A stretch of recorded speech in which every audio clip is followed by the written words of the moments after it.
Eu quero destacar aqui, só apenas pegar uma coisa aqui, sobre um assunto que os seguidores aqui do canal destacaram e falaram, o pessoal que está participando da live, da necessidade de punição aos participantes do 8 de janeiro. E temos agora um aliado no comando do Exército. O comandante do Exército diz que militares envolvidos no 8 de janeiro serão punidos. Essa é uma declaração importante, porque ele está dizendo aqui que não vai ter corporativismo, que se tiver militar e participou do ato golpista, vai ser punido. Eu quero ver para crer. Mas se acontecer, e se o comandante Tomás Paiva conseguir fazer isso, vai ter meus aplausos. Mas eu vou aguardar. Ele disse, no entanto, que não fará alarde para preservar as investigações. O comandante do Exército, o general Tomás Paiva, tem dito a autoridades que sua orientação é para que todos os envolvidos, todos os militares envolvidos nos atos, seja por dolo ou omissão, sejam punidos.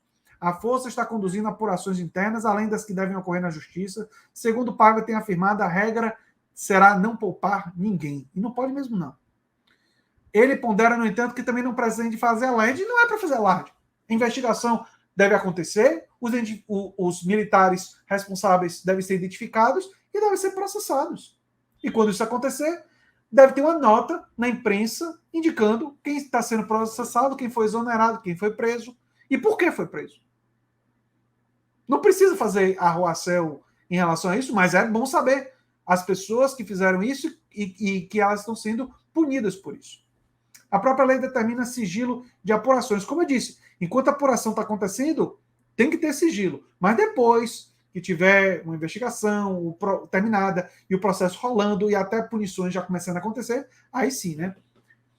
Justamente para não precipitar o julgamento e expor quem eventualmente se prova inocente. Claro, se você divulga o nome de uma apuração, como já aconteceu, né? De algumas pessoas que, na verdade, lutaram contra os golpistas, é uma coisa que você mancha a reputação desnecessariamente de uma pessoa que não merecia.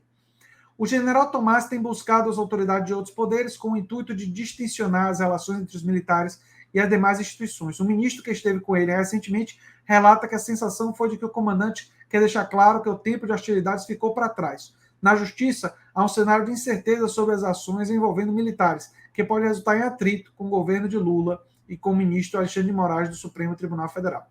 Relatou as investigações no STF, Moraes tem afirmado a pessoas próximas que pretendem manter todos os casos na corte, ou seja, na justiça comum. No governo, houve uma avaliação inicial que os casos deveriam ficar na justiça militar, mas a posição contrária de Moraes fez com que o entendimento fosse reavaliado. Eu vou ser sincero com vocês. Eu acho que realmente não deve ir para a justiça militar. Porque ir para a justiça militar historicamente tem sido conivente. A justiça, o alto comando militar foi conivente com o próprio Bolsonaro.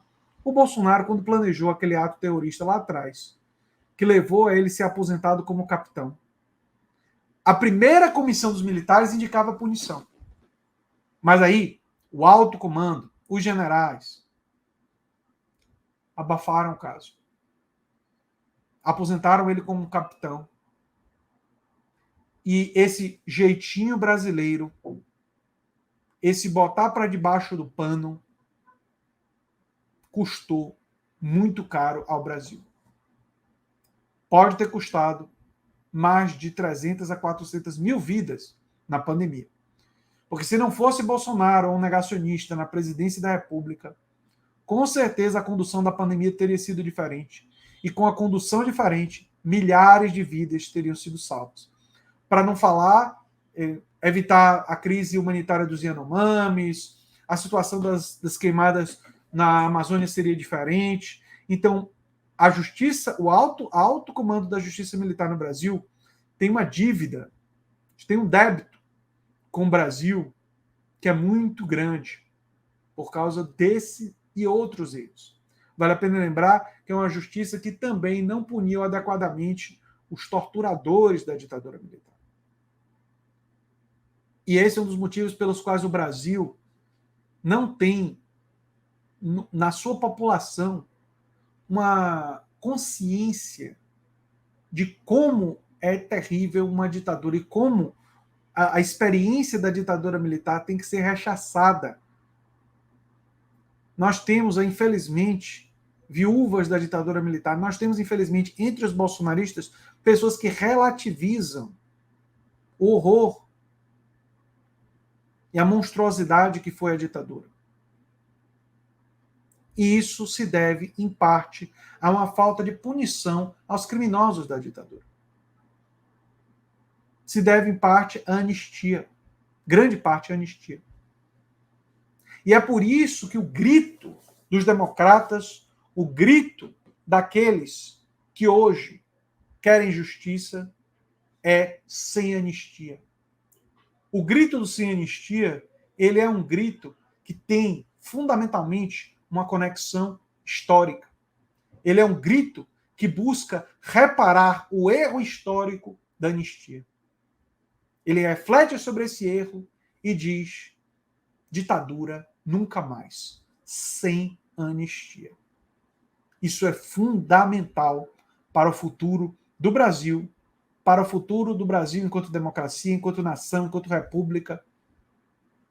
É central para o nosso futuro.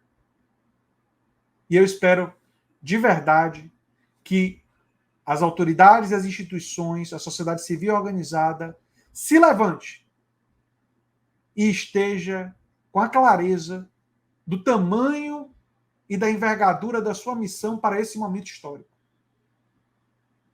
E puna exemplarmente todos os envolvidos com atos golpistas. Sejam eles pessoas que realizaram, sejam eles pessoas que financiaram, sejam elas pessoas que estimularam, insuflaram, apoiaram um golpismo terrorista e neofascista que ainda perdura e com o qual nós ainda convivemos no nosso país.